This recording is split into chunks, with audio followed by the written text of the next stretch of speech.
Welcome to the Nearly Enlightened Podcast, a high vibe toolbox designed to help you connect to your body, mind, and spirit. I'm your host, Gianna Giarusso, and I'm here to share tools, conversations, and insights to help you on your journey of self discovery. This podcast is all about exploring what it means to live a conscious, connected, and nearly enlightened life, because the truth is, the answers aren't outside of ourselves, they're already within. Let's dive in. Today, I'm so excited to welcome back a truly magical human and one of my best friends, Kat Parks. Welcome, Kat. Hello. Oh my gosh. I love that intro to the pod is so dope because here's the thing, y'all, we're never fully enlightened. We're humans. We're nearly there. We're Heck working on it. yeah. And like I've said a million times on this podcast, or like if you've worked with me, if you're in my classes, like we're never going to be fully enlightened on this plane. This is like our soul school, our place to learn the lessons so that our entire soul can evolve. Yes, it goes right hand in hand with my favorite quote that I always say, which is practice makes practicing easier.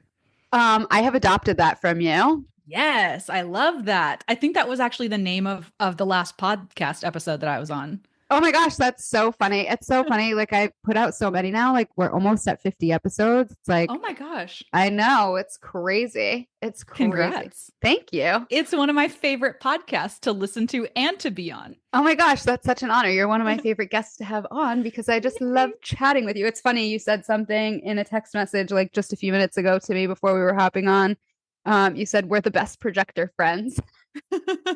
And that is so true. Like it's funny because I like three of my very best friends, you and two of my other best friends, we're all projectors. And it's like, I don't know how that came to be because we're such a small part of the population and one of the newer archetypes in human design. So it's like how I found you all. It's just like so perfect. I love it. I think that we just have like a little radar and we just find each other because my two childhood best friends are also projectors. But we were both this morning, our meeting was about to start 15 minutes ago. And we were both like, oh, sorry, I'm late. I got one more thing to do. Wait, hold on. And then at the very last minute, I was like, you know what? If I don't sit down and pee, it's going to be a hard hour. I love that. That's always important. It's like right before a yoga class. Oh my gosh. Yeah. Because like there's nothing worse than being in Shavasana and being like, fuck, I should have peed before class. Oh gosh. Or like in goddess pose. Or any kind of hip opener. Actually, Yes. this is really funny. And I feel like you're the perfect person to talk about this with. But there was this one time, we're going to get down and dirty right now. I love it. So there was this one time when I first started practicing yoga, I got really obsessed with yin. And I started going to this yin class like once a week. And one time she had us in these deep hip openers. And I swear to God, I was having like an orgasmic experience, but I couldn't decipher if I was going to have an orgasm or if I had to pee. I'm sorry for any family members that are listening. Oh my God, that's amazing. But I feel then like our podcast should probably be explicit. I feel like it should be. So diving deeper into this topic. So then I started to learn about it. And there are parts of the clitoris that like get released when you get into deep hip work. And that's like what we were doing. So I was like, yeah, you can have an orgasm in yoga. That's amazing. And I mean, well, I'm not going to dive into it, but the clitoris, man, magical, gigantic organ beyond. It's way beyond anything. Way beyond. Yeah. So this is actually funny. So my two other projector friends, Michaela, who has been on this podcast, and Nikki, who I've talked about on this podcast endlessly. She's like my person. But we went to this women's retreat. This is like going back like many years ago now. But we went to the like a female anatomy class, and it was like basically the anatomy of the clitoris. And she had this giant gold sparkly clitoris that was like anatomically correct. And it was so interesting to see that there are like two what look like balls like Yeah. inside that like we don't see, but it can be stimulated. So it's very interesting. I mean, it pretty much looks like a penis and balls. There Yeah. was this Well, sculpture at Burning Man a couple years ago that was like 30 feet tall, gigantic clitoris, and then it had little facts all around it of like how many nerves are in it compared to a penis, all like of these way different more. things. I feel like It's I need to amazing. Google it right now so we can have actual numbers. I love it. Um, I love that we're supposed to talk about face yoga, but we're talking about the clitoris. You gotta start from the bottom, right? Like we gotta get that base, that root, start the pyramid down at the bottom and then make our way up. Okay, let's say. According to a recent study, the average number of nerve fibers in the human clitoris is approximately 10,280. Wow. Um, let's see about a penis. It was something crazy like 4,000. So more than double. The clitoris has more wow. than double the nerve endings that a That's penis amazing. has. And like just at the little bud part. Oh, wow. I didn't realize that. That's incredible. Wow. Women are incredible. Women are incredible. I love that. Well, great way to start this pod. Yeah, we'll just table that for now. And I love it. it's So so me and my husband have a podcast as well, and we just recorded our first episode in like a year and a half just this week. I saw. And I didn't listen to the episode yet, but I saw. it's so good. I'm so obsessed. So happy to be back on it. But we made jokes the other day that we're gonna have to have like a separate podcast that we talk about sexy stuff. So maybe we'll just have to have you on, and that'll be the first episode. Will be clits. I don't know. Just throwing it out there. What do you guys think? I mean, female anatomy, it's like so many people like don't know. I mean, even Yeah. women, like I know so many women who have recently given birth or or are pregnant and like the amount of things that we don't know. It's just like Yeah. it's crazy. We're just little miracles. I know. And we're the portal between life and death. Yes, I love that. Well, let's dig in, shall we? Sure, let's go ahead and start. So every episode that you're on, it brings so much fire and depth, and we talk from like such a deep place from the soul. With everything that we talk about on the podcast and off the podcast, and I think that's why we became such fast friends. And today we're going to dive into your latest creation, Find Your Face Freedom, a powerful journey that helps people reconnect with their expression, their embodiment, and their authentic. Oh my God, I can't talk. Authentic truth. Sounds about right. Kat has a unique gift for guiding others into deeper alignment with who they really are, beyond the masks, the roles, the noise, and into a place of self-love and liberation. So whether you're an artist, a leader, a seeker, or just someone craving a bit more honest connection with yourself, this conversation is definitely going to land. I can feel it already. So, okay, Kat, like before, I guess we've already like really dove into like the deepest of depths, but what's going on in your world? Catch me up. Oh man, beyond Find Your Face Freedom, or just along the same lines? What are we going for? Life stuff? Whatever you want to share. All right, all right. Well, I'm going to start with a shout out, even though he's absolutely not listening to this podcast. It's my brother's 40th birthday, and I just feel like that's a big deal. So I'm just going to shout him out. He's, like I said, not going to listen to this, but you know, it's the energy of it. I am on vacay right now, visiting some family and my projector best friend of 30 years, which will be so fun in a couple days. And beyond that, man, I have just been going hard I on this know. program. It has been almost all consuming. I don't think I've ever been more dialed in to a thing in my life. Definitely not a work thing. It has been so like it's so clear, like just watching your social media and the way that you share about it. It's just like so inspiring. Thank you so much. I have legitimately cried multiple times just talking about it, having experiences like after we have these little one-on-one sessions. I call it my jam sesh. There have been many a jam sesh that I close my laptop and just sob about how powerful this work is and how much this is changing people's faces, people's lives. I really feel like I've found my passion and my purpose here on the world.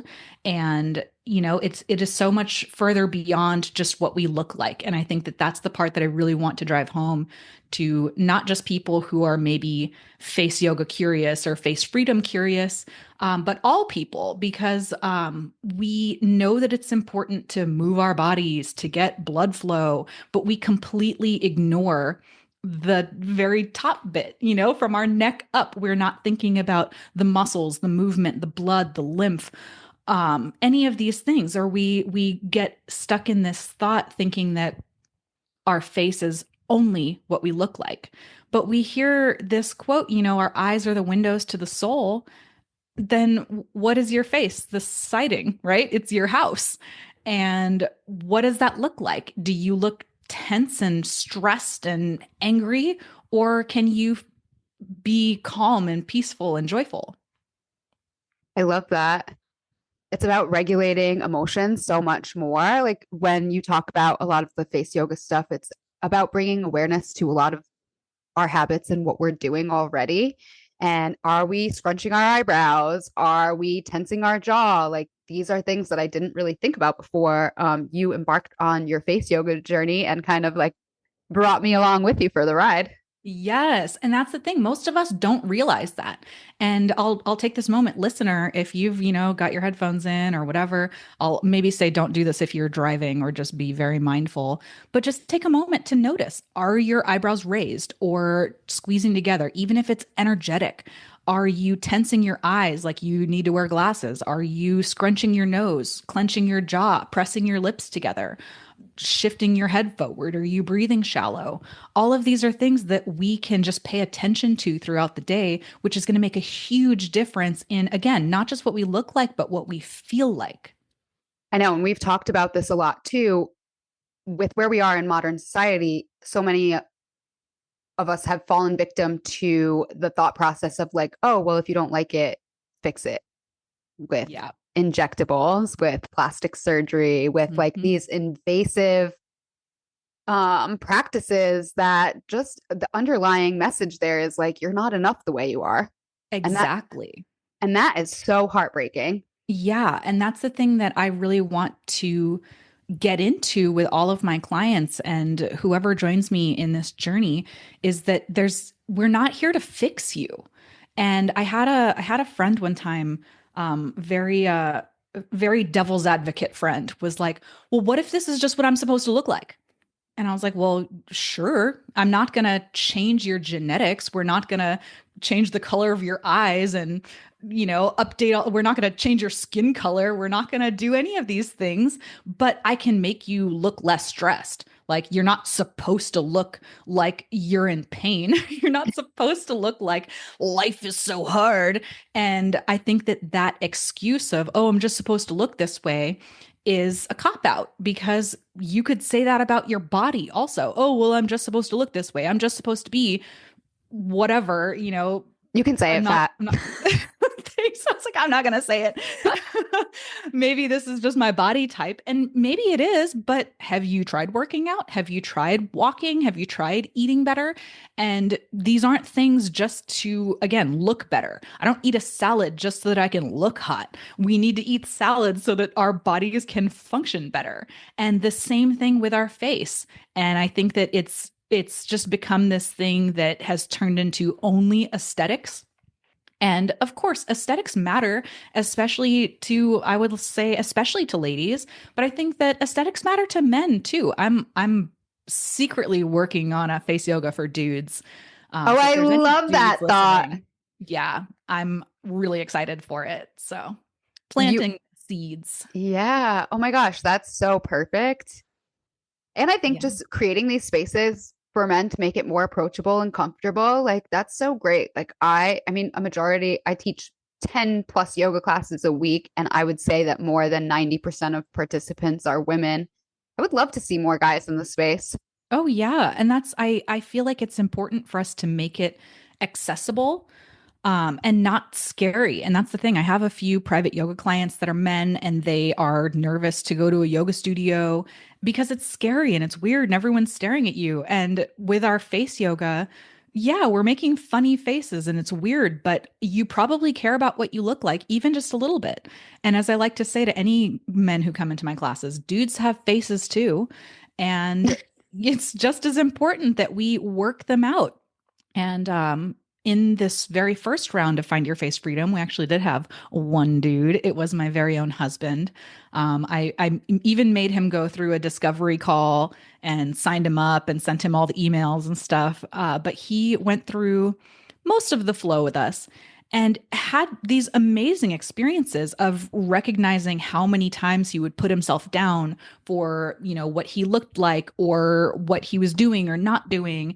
And this is just a way for us to also create some self-compassion, because here's the thing, you probably aren't going to work out your face for an hour every single day. You probably are going to miss a salad one day, you're probably going to miss a walk one day, and let that be okay. Not let that be the thing that makes you Derails fall off you. the wagon. Yeah. Exactly. The wagon doesn't even exist. Yeah. You know what? I notice it so much in my own practices. Like I'll be really consistent for a while and then I'll like let it trickle off and then I'll completely fall off for a little while. And then it's like somewhere down the line, I come back to it and it's like, oh, why did I stop doing this? Yes, and it's usually just like one day that was weird, and then we let that one day control us. And, I'm not immune to this either. I don't practice face yoga every day. And I will be the first one to tell you that, and all your listeners that, and all my students that, because that was one of the themes that kept coming up in this first round of my program. Was my clients were saying, oh my God, I didn't do enough today, or oh, I don't think I'm doing enough, I didn't do XYZ. It's fine. Even if you don't practice face yoga, but you can just practice being more aware of your face will change. And I can promise you that because my face has changed just with awareness. 7 years ago, I had proper lines on my forehead, and now I don't, because I've been more aware of what I'm doing with my face. And yeah, I practice face yoga here and there, but it's been so much more of the practices that come from the outside of that as well. Well, I think too, like when we say it's like when we talk about yoga, it's like, oh, I didn't practice yoga today. It's like, no, I didn't practice the physical practice of yoga today, but there's Yes. so much more that I was actually doing that doesn't look like sitting on the mat. Yes, it's that concept of asana versus everything else. And we conflate yoga with asana. And I want to separate face freedom, which is my creation, from just face yoga, because face freedom is about so much more. We're tuning into our habits, our awarenesses, we're creating routines, we're developing little rituals for ourselves, we're creating self-compassion. All of these things are just as important as the movements, as the practices, as the exercises. And I'll shout out one of my Face Freedom founders from this first round, Ingrid. She was so excited about the exercises. All she wanted to do was exercises, learn new stuff, exercise, exercise, exercise. And then when she started to get into the slower stuff, the tension release, the massaging, the squeezing, the awareness, she realized that that was the game changer. It was being more gentle with herself that was making the difference, not constantly exercising. And it's, again, the same thing with our bodies. If you were working out, lifting weights 7 days a week, and you literally never stretched, you wouldn't feel very good. But if you threw in some stretching, and maybe an equal amount of stretching for how much working out you're doing, you will feel different. Yes. Oh my God. I love that you just brought that up because it's like so synchronistic. But yesterday, I have a new TA, like teacher's assistant in one of my classes, and she has been with me for about a month now. So she takes class with me every Monday night, and my Monday night is like a very therapeutic class. It like the hardest thing we do is tabletop. Like Ooh. you would love it actually. We spend a majority of the time laying down either on our backs or on our bellies. It's a lot of mobility work sprinkled in with some yin, some restorative, and lots of breath work and meditation and pausing.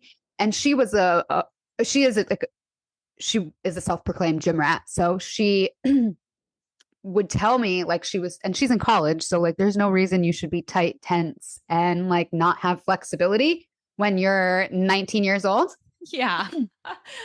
Um, so she said yesterday in just these like 4 short weeks that her body has changed incredibly. Like her hips feel different. She was like, I feel like I walk different.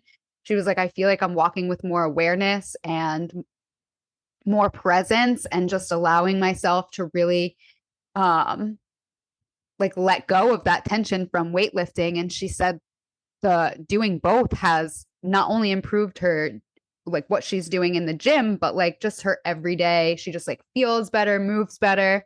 And I was like, wow, that's pretty fucking awesome. That's amazing. Because, yeah, when you have more mobility, it is easier for you to work out. You can lift up heavier weights when you are more mobile and more flexible. And that's the thing is that we can utilize these different classes, these different tools, these different resources to teach us how to live differently, how to move differently. It's even like massage therapy. You can not ever get a massage and feel all tight and tense forever. Same thing with you can get not a great massage and just feel okay, maybe sometimes even more tense.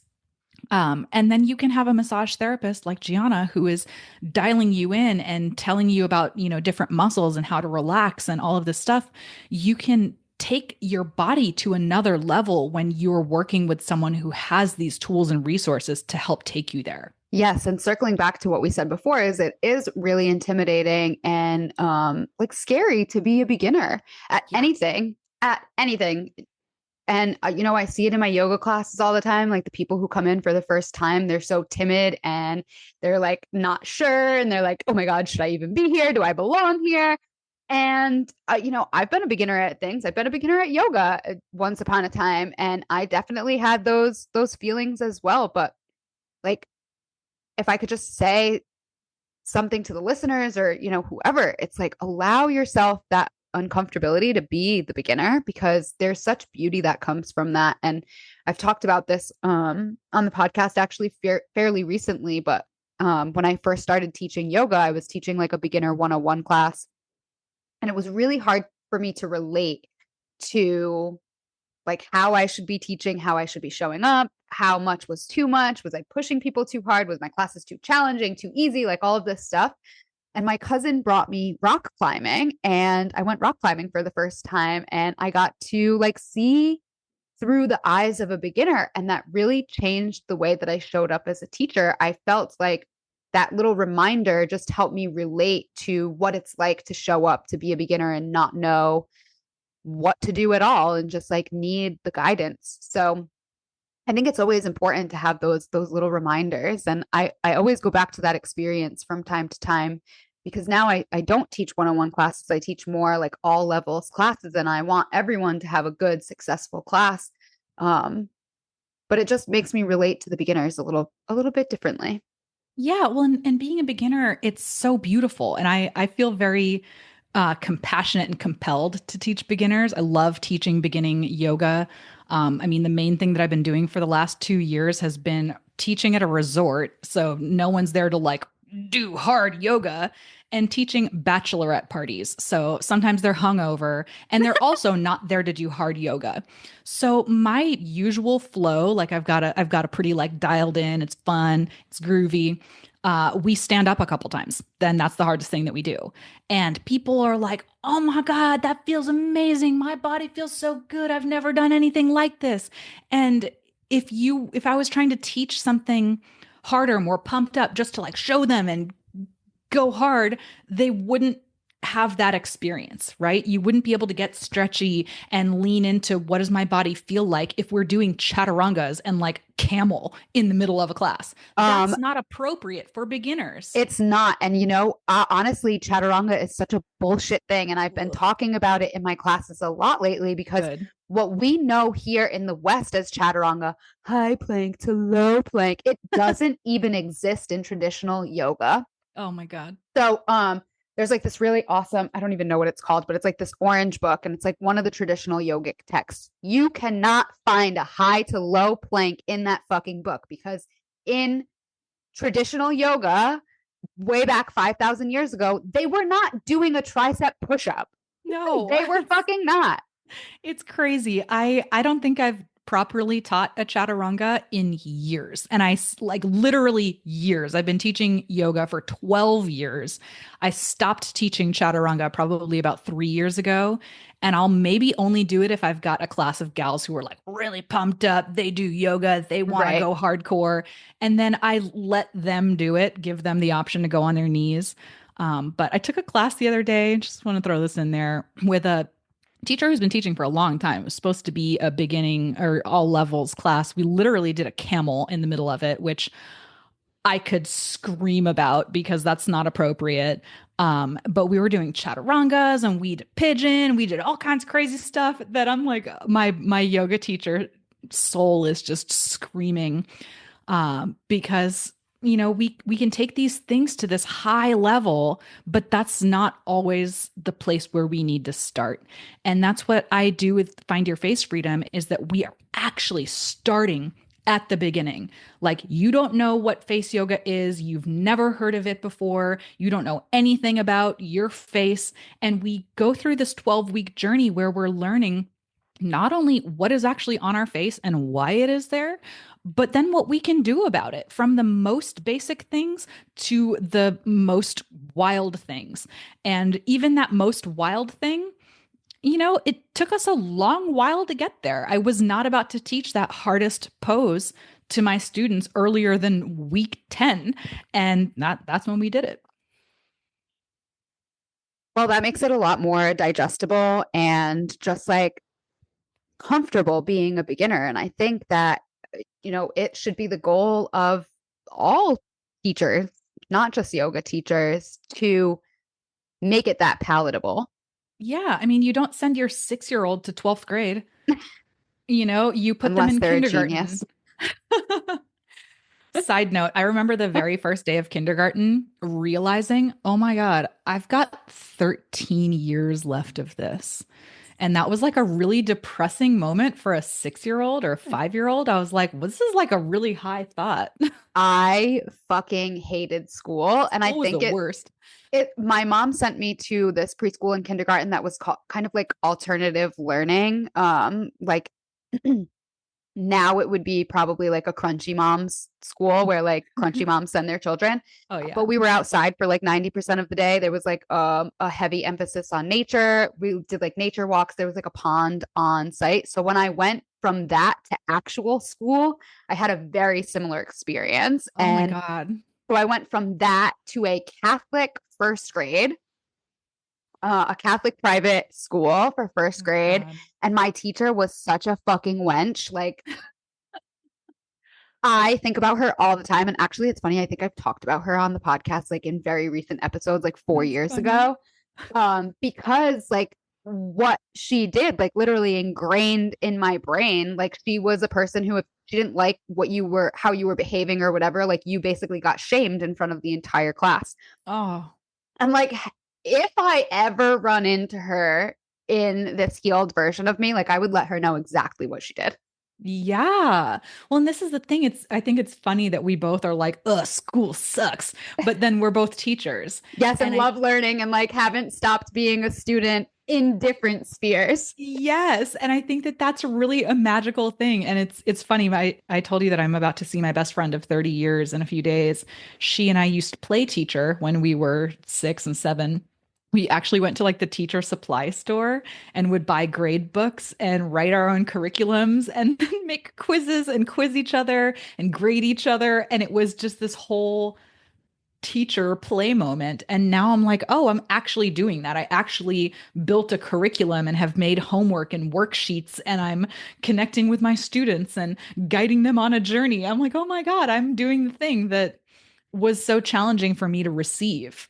And I think that this is a thing that happens to a lot of people, is that we maybe experience something in a challenging way, and then that ends up being our purpose, is to help other people move through it in a less challenging way. Yes, it's so funny. My friend Jamie always says your mess is your message. Ooh, I like that. Yeah. Yeah.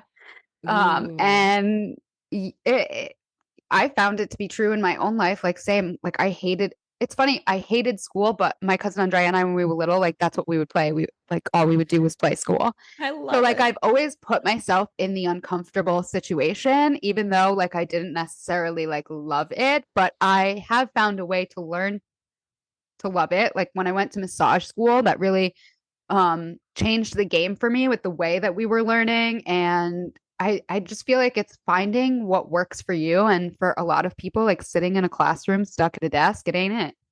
Yes. Well, for a lot of people, it's permission. And that was something that came up a fair bit in this first round of Find Your Face Freedom of people saying like, "Oh my God, I'm behind on the homework." And I'm like, "Girl, there is no homework. You do whatever you want to do." And I think that gives people permission to really sink into what's exciting to me. Because yeah, every week you're going to get say 10 different things that you could do. And they could be this journal prompt or that journal prompt or this little exercise, that little exercise. And you should do the things that light you up because if not, then you're just slogging through, you're not excited about it, and you're not going to get the good results. And that's the same with, say, our face yoga practice. If you're going into it thinking, oh my God, I have to do this. It's got to be an hour. I got to sit in front of the mirror. It's so boring. I hate this exercise. You're actually going to be making a bad face during that. You're not going to be experiencing good results. Whereas if you can go into your practice saying, all right, let me pop on this playlist that I made, makes me feel so excited and jazzed, and I'm going to do these exercises that make me feel good, and I'm going to pick out my favorite ones and the ones that are lighting me up, you're going to be excited. You're going to want to do it more. You're going to do it for longer, and you're going to have way better results. So I think that if we can approach all of life with a more positive attitude, a more excited, joyful attitude, then we'll want to do those things, right? Yeah, absolutely. I mean, it's the same thing with like all of those mundane things that you have to do. But like, I always go back to this with like cleaning and doing dishes. Like, I fucking hate it. But honestly, like, once it's done, that feeling of it being done and in a clean, tidy space, like, that's the good feeling. So, like, holding on to Yes. that while I'm doing it versus like, oh, I fucking hate this. It's like, oh, but the process gets me to the end result that makes me feel so damn good. Yes. And how can you make the process more fun? Can you have a doing dishes playlist that you can like dance and groove to? Could you stand in tree pose while you're doing these plates? Can you make it a game of how many dishes you can wash without rinsing them yet? We can have all of these ways that we can make life more fun. And that would be the same with going to yoga. Can you wear your favorite outfit? That can be the same with going to the gym. Can you put on some groovy tunes? Can you get excited about what it is that you're doing? Get excited for life. Yes, I love that. Yeah, I mean, I feel like this energy has been coming back to me. Like, it's funny, like, today is overcast and kind of gross, but we've had a couple of really nice days and I've got to sit in the sun and it was like warm and like we made it through winter here in New England. And there's nothing better than that feeling of like making it to the other side. Um, and totally forgot where we were going with this, but oh, I know. So I really got to like dive into like, oh, well, the winter's over, the winter blues are subsiding, and a little bit of sunshine, a little bit of nature really does just like invigorate you. Yes. And tuning into what invigorates you, listener, because maybe it's nature, maybe it's sunshine, maybe it's rain, maybe it's music, maybe it's colors, maybe it's jewelry, maybe it's painting your nails. There's all of these different ways that we can move through life and express ourselves that really makes a difference in how you show up in the world. Yes, I love that. I love that. Yeah, and it can feel silly, Yes, I'm on a definitely. podcast with you right now. We're not even on video. I'm wearing my very favorite snake necklace because it makes me feel really happy. And it doesn't matter. I'm sitting in my aunt's house. I'm like wearing earrings and stuff. I literally got dressed today for this Oh, because I it love makes that. me feel better. And I think that we've all had that experience, where say maybe we've had one experience where you go to the grocery store in sweats, right? You're sick, your hair's a mess. You're like, please let me not run into anyone. And then inevitably you do, you feel like garbage, whatever. But then we've also had the flip side where maybe we go out dancing and you've picked out your favorite outfit and you're jewels up and maybe makeup on, hair done, and you're feeling like a badass and you move through life differently. So I think that this whole idea and what I've created is to help us move through life differently, because I think that too many of us get stuck in this place of feeling like life is hard, everything's hard, and I'm just stuck like this, or, oh, I'm stuck in this stress and I can't do anything about it. There are so many things that you can do about it.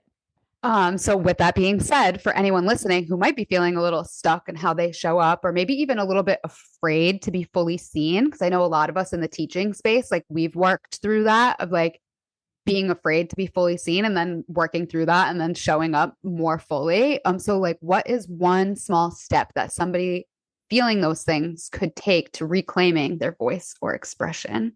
Honestly, I feel like just looking at yourself in the mirror. And I know that that sounds cheesy, right? This like eye gazing, look into your own eyes and tell yourself that you love yourself. That might be really hard. And I want to acknowledge that that might be really hard, because a lot of us might look in the mirror and the first thing that you want to do is say like, ugh, that line, ugh, this face, ugh, these lips, blah, blah, blah, blah, blah, our whole laundry list of all the things that we hate about ourselves. But what if you could look into your own eyes as if you were another person, or maybe not even just another person like a stranger, but another person like your best friend? How would you look into your best friend's eyes or your partner's eyes or your child's eyes? How can we do this and love ourselves in that kind of way? I think that that would be the first step to really reclaiming who you are, what you look like, who this person is that you're showing up as, honestly. I always try to remind myself. So I call creator energy God, and like everyone do with that what you will, but I am going to speak to it from that lens. It's like God is perfect and God's creation is perfect and he created you. So like you are perfect. Yeah. You're perfect just the way that you are. And if you want to make a couple updates, if you want to feel a little bit better, that's okay too. Yeah. And all of the other things we kind of like very briefly touched on, injections or surgery, whatever, like those things are there and you can do them if you want. But I think that the most important thing when it comes to those things is being aware of the risks, actually having informed consent, which is not just signing a Oh, it's paper FDA approved. yeah, it's not just signing a paper that they shove at you and not reading it, like we all don't read our Apple terms and conditions, but this is actually sitting in the room with the doctor and saying, okay, how does this injection work? What are the things that could possibly go wrong? Why is this for me? Why could it not be for me? What might happen if something does go wrong? And I think that it's important that we know those things, because otherwise then we just go into it blind thinking that this is a save all. Yes. And also that, oh, this injection is going to make me feel better. Yeah, And it like won't. it might on the surface, but like it's only a band-aid on the problem. It's not really going to heal the root issue. Yes, it's absolutely a band-aid, because as we all know, it goes away. It goes away within 3 to 4 months. But the thing is, I have had a client tell me, oh, but I just like the way that I look with Botox better. And I'm like, well, duh. Like, wouldn't we all like to be smooth and totally unmoving? Sure. I like the way I look with makeup better. I like the way I look with a filter better. Those aren't real. That's not you. So can we again address the root of the problem? Because the root of the problem is you don't love yourself. So let's figure that shit out before we start injecting, applying, putting these freaking filters. I'm just going to take a moment to go off the rails on filters, because we have talked about filters before, and girl, it is like it like hurts my soul and my heart. I have a couple of, I'll call them friends, but like they're kind of more acquaintances. I legit don't know what they look like, because they always use filters, and they're these filters from Instagram that they're called like natural and clean, and it basically just makes you look filtered. Distorted.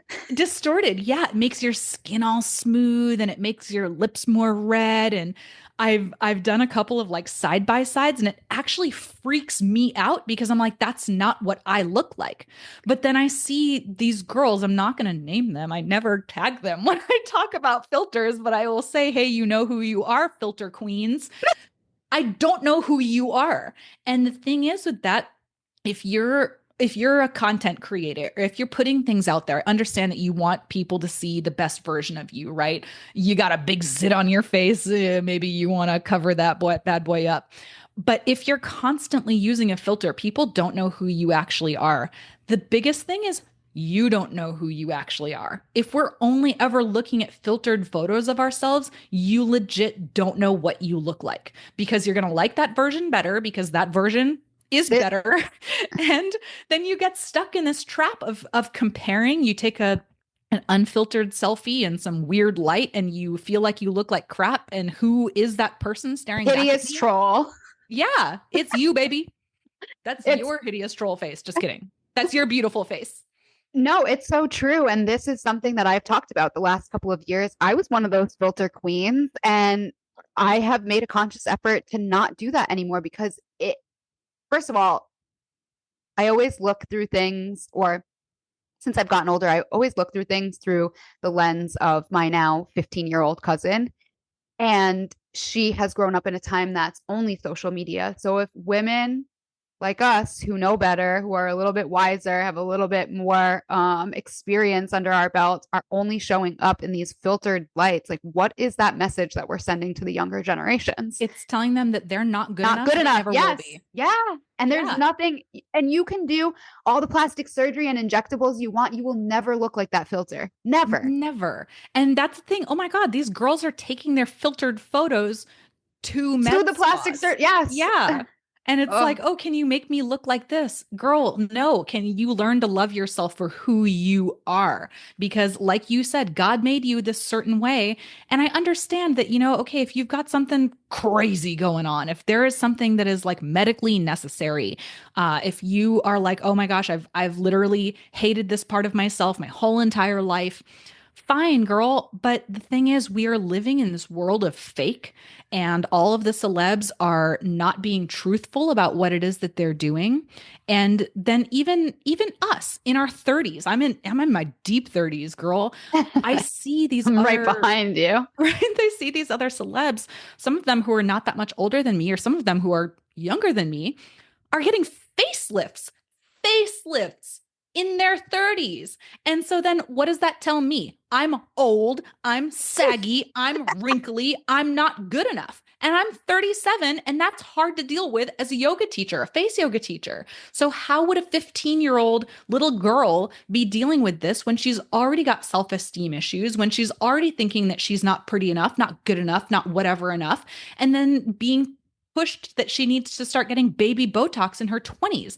That is not okay. So I'm here for not only my sisters and my peer group, but also my little sisters. I want to be that natural aging role model for the gals in their 20s and their teens right now who are thinking that 37 is old. I got asked the other day, I was out dancing, and it happened to be Greek life day. And I'm dancing by this girl, and she's like, oh, yeah, I'm here with my little. And I'm like, oh, cool. What sorority are you in? She tells me. And then she goes, what about you? I'm like, bitch, I'm 37, but also Kappa Alpha Theta. So I just said that. And then I was like, yeah, I joined in 2009. And I'm like, she was probably like in diapers, like in kindergarten. And, it's again not for me to be out here trying to be 21 or trying to pass for 21. It's not about looking young. It's about accepting ourselves for who we are. And I'm gonna just keep my mic because I want to share this other anecdote from our first round of our group. I had this assignment where we had to share our natural aging role model, which was very hard for all of us because, like, who do you pick? Where are they? Who is aging naturally? And someone picked her mom, which I thought was really sweet, precious. But it was really challenging for the rest of us. And we had this moment where we were just like talking about aging naturally. And oh my God, I just lost the whole thread of my thought. And I'm not going to just keep talking if I've totally lost it. Where were we at before? So, you were sharing an anecdote about your first round and sharing your natural role model goals, naturally aging role model goals. Yes. Oh, okay. I remember what it was. So this was when someone was like picking out like, oh, if I had been able to pick a few years ago, I would have picked Nicole Kidman. And we were all like, okay, obviously you can't pick her now. This lady can't close her mouth, okay? You can't tell what she's trying to emote because her Her face literally forehead can't move. is, I know. And it's funny because as you start to age, your skin also gets thinner. So these women who are doing Botox, like her skin on her forehead looks like you could just like rip it. Yeah. And she looks like a lizard, and she's not an actress anymore because you cannot tell what her character is trying to be. So I shared all of this with my group and shared this truth bomb that I never thought that I would say here on a podcast, but fuck it. Um, This is the podcast to say it on. this is the podcast to say it on. And I'm going to try not to cry because that's not good podcast content.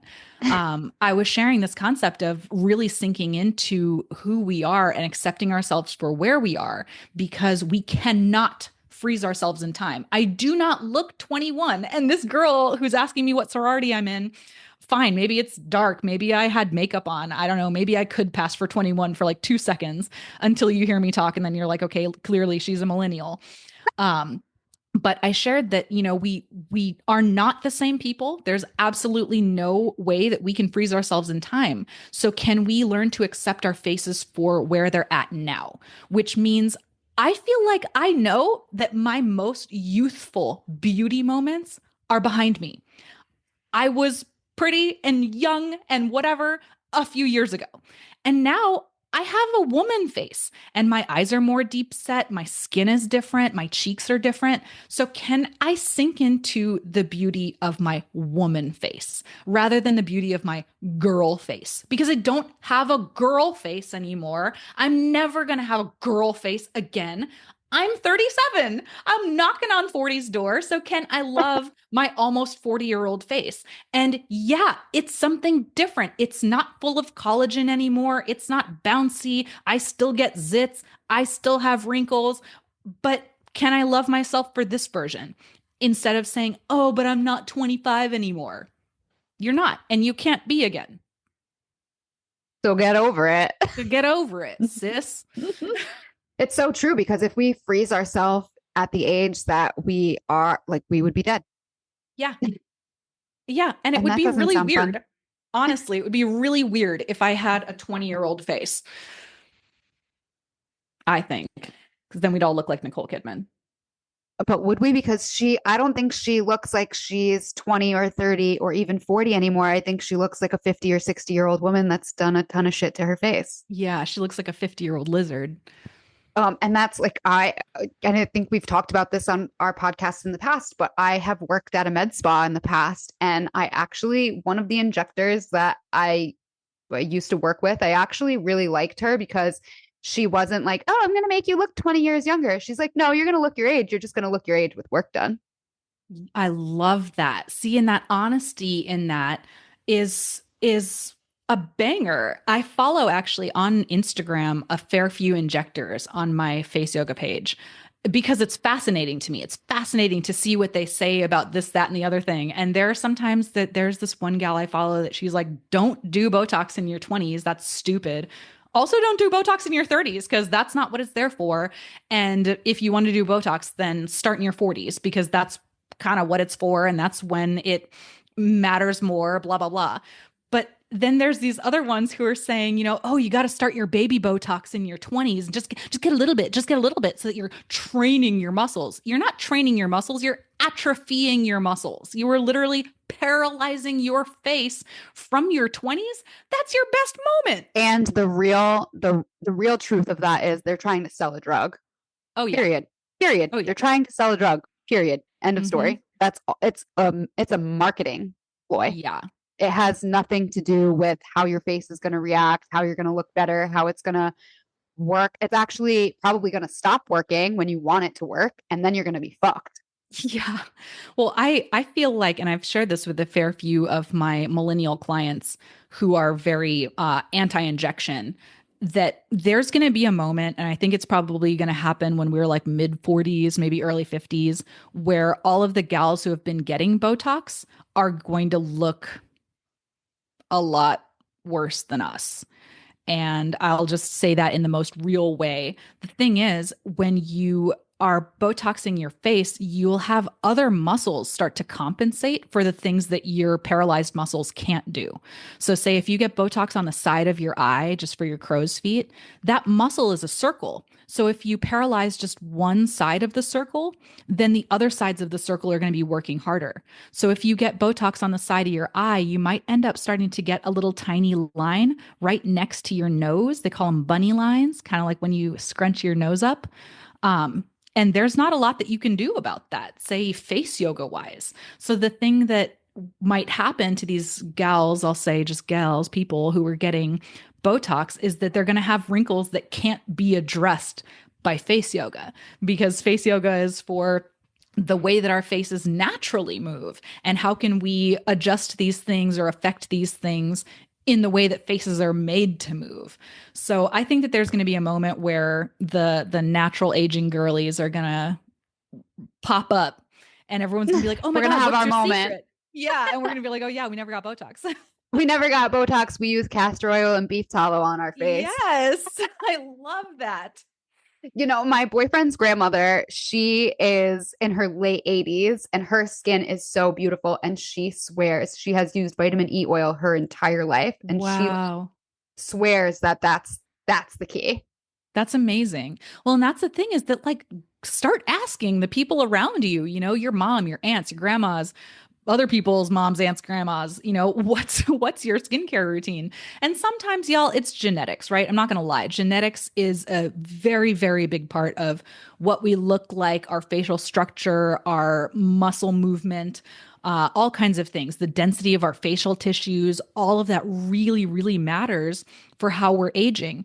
And that you can, again, check out your parents. Do they have, maybe fewer lines, but they're maybe a little deeper, or do they have a lot of little tiny lines? That's going to affect how you're aging also. But again, can we learn to accept these things rather than living in this society where it's all about being young? That is a mic drop moment. Drop the mic.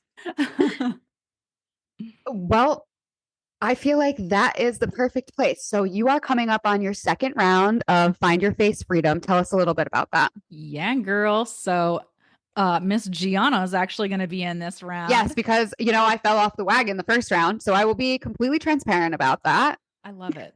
She fell off the invisible wagon because there ain't no wagon. It just wasn't the right moment, but now it's the right moment, because here's the thing. It's going to be even better this round. And you can do whatever you want, because again, it's not about like, "Oh my God, I didn't do every single assignment. Oh my God, I missed this workshop." If it takes you more than the amount of time to do it, that's fine. These are tools that you get to have for the rest of your life to move through your own face freedom journey.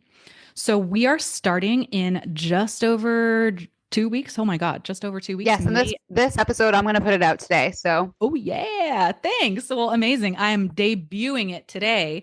May 9th, we start. I'm looking for 5 gals or people, because I'm down for people. Dudes have faces too. Who are ready to just like find their face freedom. And here's the thing, our face freedom is, again, more than about what we look like. This is about how you're moving through the world. So we start on May 9th. We've got 6 live group calls, which means our whole group gets together on Zoom. Sometimes there will be some teaching, and sometimes there will be some connecting. Awesome community that we've got on Slack to connect with our fellow Face Freedom friends and share our aha moments, questions, thoughts, anything new that's coming up for us. We also have 3 one-on-one sessions. So these are basically private sessions with me that each person gets, where we dial into your own personal practice plan, which is, what does Gianna's face need? Because Gianna's face needs something different than what Kat's face needs something different than what Ryan's face needs, right? And if we're all just doing the same face yoga, then we're not dialing into who we are. So these one-on-one sessions are really an awesome moment for us to tune into what's actually going on for us. Every week, there are weekly emails. You'll get a playbook that's got all kinds of different explorations, exercises, workshops, prompts. I've got a few recorded workshops that I freaking love and love to share. Um, and what else? Just an awesome, awesome community. But truly, I have seen the people in the first round. Not only do their faces look different, and we're all attesting to it. You know, we're on our last live call, and everyone's like, oh my God, you look so different. You look so energetic. You look so lifted, alive, so happy, so joyful, so peaceful. But we feel different. And we're moving through life differently. And I think that that's the main thing. I think that yeah, it's cool that your face might look different. It's cool that your cheeks are more lifted, your jaw is more defined, but it's cooler that you feel more peaceful and you notice that people are talking to you more friendly. It's Also, what cooler that you've stopped getting tension headaches. It's cooler that you've realized that you used to be really mean to yourself and now you're not. and what like better compliment than you look happy, you look Right? peaceful. Like there is no better compliment because it's like, yeah, I fucking did that work. Get there. That didn't Yes. just like I didn't just wake up on the right side of the bed. Exactly. It's like the very opposite of when people go, "You look tired." So mean. It's so mean. It's So so if mean. It's like anyone's so to say I just look like shit. Like right? fine. So if anyone's told you lately that you look tired, I think you need some face freedom, y'all. Yeah, hell yeah. I would love actually for the you know how I usually put up a little photo? You should do your side by side, your before and after. Yes. Oh, I would love that. Y'all, in 90 days, and I've been practicing face yoga for a while. My For 90 five days years, of this first 5 years now? program, yeah, 4 or 5 years, 4.5 years. But again, I don't practice every day. And that's something that I also really want to drive home to the listeners, to my students, that it doesn't have to be this all consuming thing. I think that there are some women out there who spend like 4 hours on face care. Fine. I think that's psychotic, but fine. I Like, got better how do you shit to do have with those my life. extra? Yeah, how do you have those extra 4 hours? Like, what? I have so many better things to do with my life. But I can slide some face yoga in when I'm hanging out watching TV with my husband. I can slide some face yoga in while I'm getting ready for work in the morning. I can slide it in when I wake up in the morning and get a little tension release and some lymph drainage. That kind of stuff is important. And it's, again, I think more important than what we look like. Getting our lymph flowing. That's for your body, for your health, for your life. And it's going to make your face look snatched. Awesome. And like talking about vitality, like we know so little about the lymph, and lymph is something that I'm very passionate about. Yes. And like more than 1/3 of our body's lymph nodes are from our collarbones up. So, like, you're talking about like the face and neck and décolleté, like, it is an important part for health. It's super important. That was actually probably my very favorite week was the one on lymphatics because I learned so much. I actually spent that whole week that I was making that playbook. I made it while I was jumping on the trampoline. So that was really fun. And what, like, as an adult to do these things, like jump on a trampoline, like, how much joy does that bring you? And you're like, oh, and I'm moving my lymphatic system. Oh yeah. And that's the thing, y'all. There's so many more pieces that are important than again what we look like. Our moving our lymph, moving our blood, moving our muscles, these are insanely important. And I think that everyone could attest to that, right? Any schmo listening to this right in this very moment could be like, "Oh yeah, blood flow, that's a good idea." They might not know what lymph is, but they'd be like, "Oh yeah, moving your muscles probably good." But when we do things like paralyze our face muscles with tox, we are not getting blood flow, we are not getting lymph flow, and we are not moving our muscles. And when those things are important for our life, our health, our vitality, Vitality. then you're trading your vitality for your beauty. And I'm sorry, that's Woo! not a good trade. No, I totally agree. And because also, if you bump up your vitality, you're also going to bump up your beauty. One of the gals in my program, I think one of the biggest shifts that she had was that lymphatics week, where she realized, like, oh my God, my cheeks aren't fat. I'm just puffy. Whoa. And like Yeah. you move the lymph and then you find out what your face really looks like. Yes, and her face looks totally different. Like her jaw is all defined, her cheeks are super lifted, and she looks like a different person. Even halfway through the program, she had these amazing before and afters, before and midways. Oh, I love this. This was such an exciting talk. Yes. Oh my gosh. And I'm so excited for the next round because like I said in the very beginning, I found my passion, I found my purpose. This work is needed and it's always going to be needed, and I'm never going to stop doing it. So if y'all aren't ready to join me on May 9th, then get ready to join me in September. And if you're not ready in September, then get ready to join me in January. And if you're not ready in January, then I'll be back in May. So it's just going to keep on keeping on. And I want you to be there. I love that because you actually posted about this and you were like, if you don't read this, if you save it and look at it 6 months from now, a year from now, like you're planting the seed.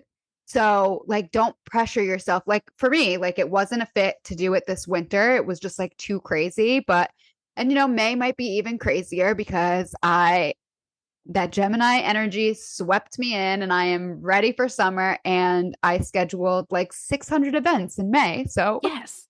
I love that. Well, then, you know what? We'll just keep on keeping on in the most easy way possible because the name of my business is Be be Easy. easy.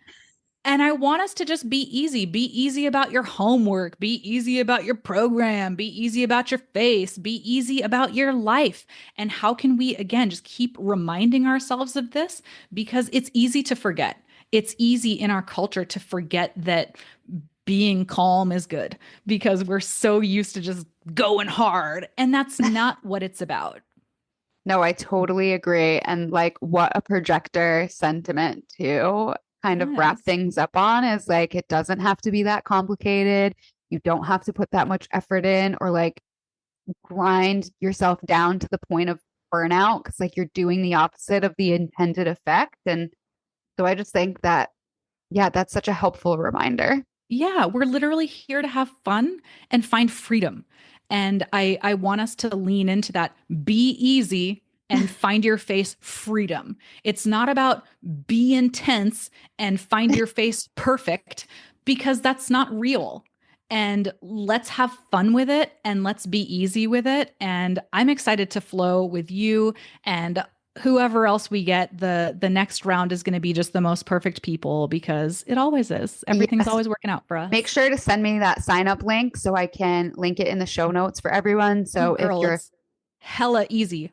Findyourfacefreedom.com. Oh, love that. That'll be, Oh, everyone yeah. will remember that. So if Oh, you are yeah. curious about this program or want to reach out, you can go to findyourfacefreedom.com or Kat, where can they find you? You can find me on Instagram. I am at Be Easy Face Yoga. Those are two separate words, Be Easy Face Yoga. You can also find my website. That's beeasy.life.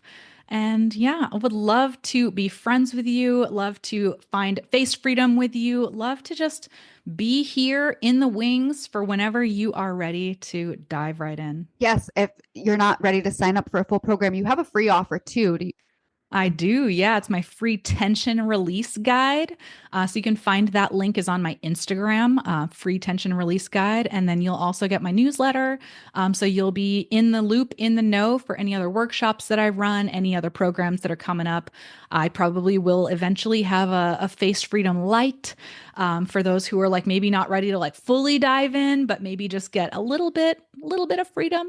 But the full program is the jam. I really encourage you to check it out. If anything, just please check out my website. It's so beautiful. I'm very proud of it.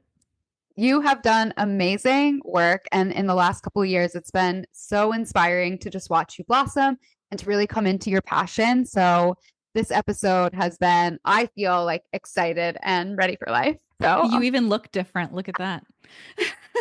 I know I was kind of stressed when we first got on here because we were both running a little bit late and I was just like consumed with all of the shit that I have to do this week. And so, yeah, I feel lighter. I feel better. So thank you for connecting with me today. Yeah, I think we both look a little bit more lifted and alive and calm. But I Yeah. thank you so much for this. I love chatting with you on the pod, love sharing about this awesome, awesome thing.